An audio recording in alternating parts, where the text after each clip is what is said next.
Voltamos. Vamos lá, né? Todo mundo acompanhando o raciocínio até aqui. A gente falou do ambiente interno, são todos os fatores de dentro de uma organização, e a cultura organizacional como uma forma de estratégica de controle da unidade dentro da empresa, né? E agora a gente vai falar sobre o ambiente externo, que a gente já falou que existem dois níveis de ambiente externo, um ambiente operacional e um ambiente é, contextual, certo? Bom, o ambiente operacional, também chamado de microambiente, pode ser apresentado com uma metáfora como justamente o tabuleiro do jogo, onde as peças existem, né, e onde esse jogo pode ser feito. Então a gente pode explicar que o ambiente operacional é justamente o mercado e é, todas as posições, todas as peças que ocupam esse mercado no qual uma organização se relaciona.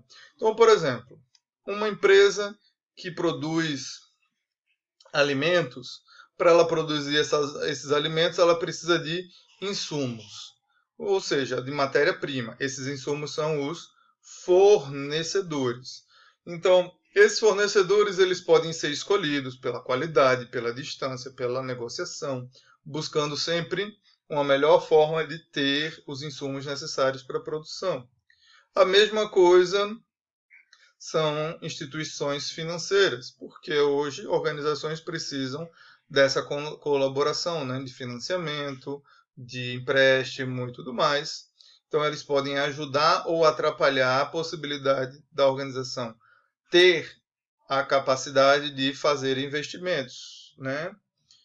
Assim como existem os concorrentes, produtos semelhantes que buscam no mercado a maior quantidade de clientes ou clientes específicos. Então, uma organização precisa tomar a decisão de quais concorrentes deve atacar, quais concorrentes deve evitar. Esses concorrentes, verificar se esses concorrentes são mais fortes ou mais fracos e se eles têm um interesse pelo mesmo público-alvo. Entendam que muitas empresas não visam atender a todos os clientes, mas visam atender um cliente específico por algumas características, né? Então, uma empresa que produz roupa, uma moda de surf, ele vai ter como foco os praticantes de esportes radicais, né? Ainda que outras pessoas possam querer comprar esses produtos, mas ele vai fazer de tudo para direcionar o seu produto para esses clientes, ou seja, loja, web, a forma da comunicação, a logística, né? Os eventos que podem ser patrocinados vão ser todos focados nesse perfil de cliente. Então é importante ele observar se esses concorrentes também têm, quantos concorrentes também têm foco nesse mesmo cliente, quais são as características deles que são mais competentes, menos competentes, quais a gente pode bater de frente, né? O que é o papel do marketing e da administração estratégica, tá? Funções, departamentos de uma organização, subsistemas de uma organização que a gente vai falar em assuntos futuros, né? Também é importante hoje a gente pensar nos meios de comunicação, né? Tá aí, a gente o tempo inteiro está vendo as redes sociais, a televisão, a gente não só a propaganda, mas notícias e outras informações acabam mexendo com a opinião que a gente tem do mundo, né, da vida, do que é certo, do que é errado. Então, imagina que a nossa fábrica hoje, imagina que um meio de comunicação desse anuncia que a nossa fábrica está poluindo um rio, por exemplo. Isso pode prejudicar, né, todo o procedimento de uma organização, uma vez que hoje os consumidores se mostram conscientes e dotados dessa coisa política de dizer, olha, só vou comprar produtos de empresas que são ecologicamente responsáveis, né? E os concorrentes vão se aproveitar dessa informação e tentar ganhar uma vantagem competitiva, batendo na nossa empresa por esse ponto fraco. Então, essas são lógicas que a gente vai absorvendo ao analisar esse ambiente externo. Enxergar quais são os concorrentes que a gente pode combater, quais são os concorrentes que a gente não consegue. Com isso, direcionar para quais tipos de público a gente vai direcionar os nossos produtos ou serviços, quais fornecedores são mais adequados dentro dos nossos recursos, das nossas necessidades e possibilidades para ter esse produto, esse serviço de qualidade para atender esse cliente e talvez ser melhor que esse concorrente. Se a gente precisa de recursos, se a gente consegue ou não dessas instituições financeiras e se a gente consegue um apoio ou não dos meios de comunicação que podem ajudar e podem atrapalhar. Então, essa é uma lógica que ajuda a gente a entender a importância do ambiente operacional. Temos sempre que analisar esses vários fatores para tomar nossas decisões de planejamento, de organização dentro da empresa, de procedimentos, de como agir, de como proceder. E avaliação constante, né? Sim, já falamos sobre essas funções da administração. Logo na nossa primeira aula. Aí a gente vai para outra lógica, a do ambiente contextual. Esse ambiente contextual, ele é mais amplo. Se a gente olhar, vamos lá para aquele gráfico anterior, ele é mais amplo. Observem, ele está aqui, né? Nós fazemos parte do mercado, onde tem nossos concorrentes, nossos clientes, nossos fornecedores, e acima de todos nós, construindo uma estrutura, temos esses fatores macroambientais.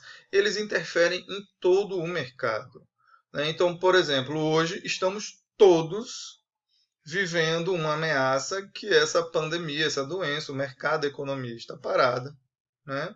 Ela faz parte de um macroambiente natural que nem aparece aqui.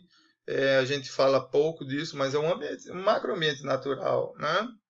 Surgiu uma doença, essa doença afetou todo mundo, e aí afetou todo mundo. Né? Não é o nosso concorrente que está nos agredindo e a gente pode se proteger dele.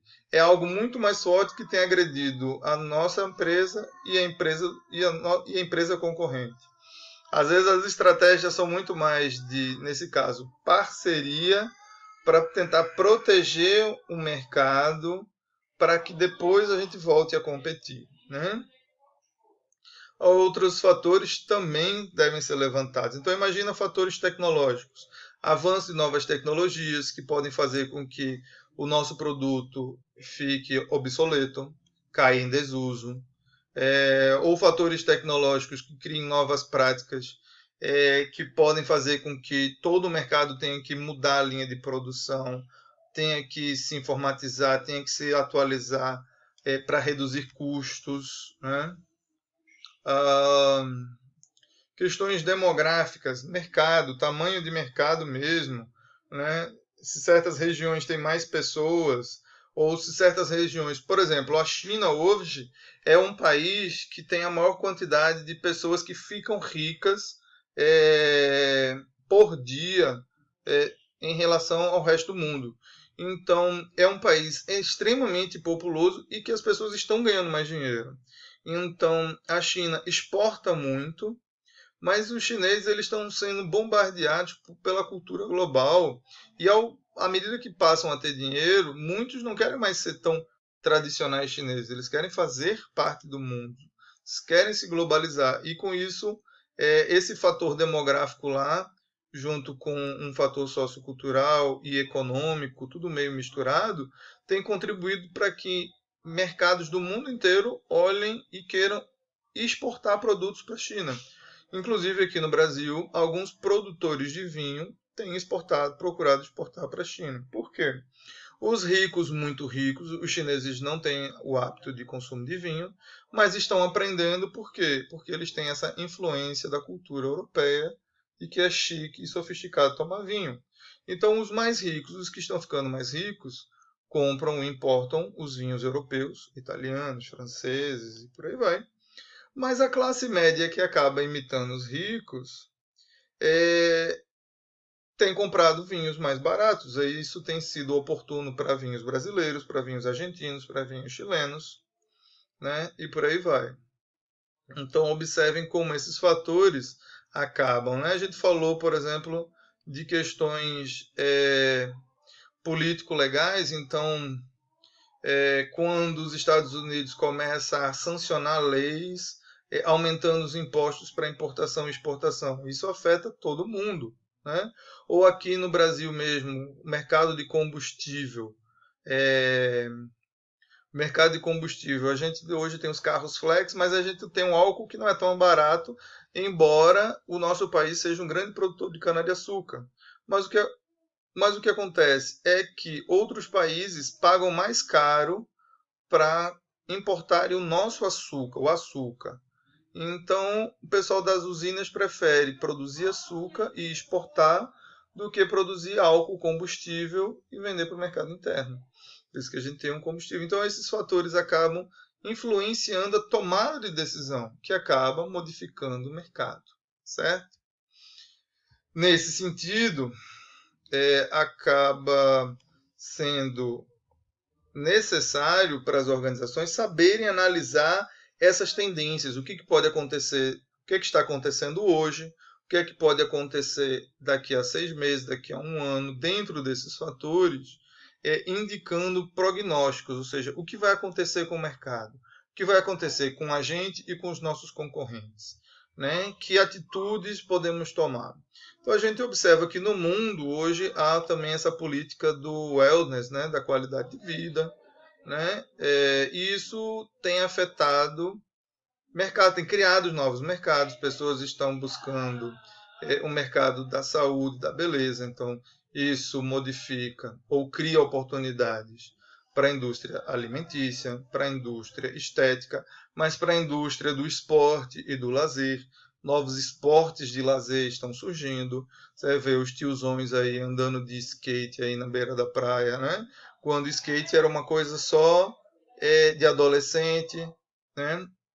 Aí a gente começa a ver hoje mudanças. A galera quer ser radical por mais tempo, quer praticar mais esportes, novos esportes vão surgindo, vinculados à ideia de estética, de saúde, de qualidade de vida. Isso é uma tendência que tem sido oportuna para vários mercados. Então essa é a importância da análise ambiental. Tentar fazer diagnósticos e prognósticos. Diagnósticos é saber a situação atual, identificando problemas e propondo soluções. E um prognóstico é uma previsão daquilo que pode acontecer ou daquilo que vai acontecer no mercado e que vai influenciar esse mercado positiva ou negativamente. Isso ajuda a empresa, os gestores de uma organização, a se decidirem se vão investir, vão se proteger, vão investir em novas oportunidades, se vão se proteger da concorrência, se vão lançar novos produtos e por aí vai, certo? De um modo mais amplo, mais geral, a gente pode dizer que essa análise ambiental, né, pode gerar, deve ser encaminhada por 3 tipos de comportamentos e posturas. Primeiro, que ao sabermos que os ambientes podem interferir na empresa, gestores precisam manter um monitoramento desses ambientes constantes para revisões constantes e tomadas de decisão, né? Algumas vezes essa tomada de decisão se refere a buscar se adaptar ao ambiente, ou seja, se adequar, né? Como agora o mundo está parado, então a gente precisa se adequar a esse contexto e buscar as melhores soluções. E às vezes a gente precisa reagir ao ambiente, se aproveitar ou se defender de alguma situação. Então, por exemplo, uma tendência de moda que a gente sabe que vai acontecer no verão, de consumo de certos tipos de produto, a gente pode reagir lançando um produto nesse segmento, ou se uma empresa tem atacado a gente pode se defender buscando melhorar a nossa imagem perante o público, né? E por aí vai.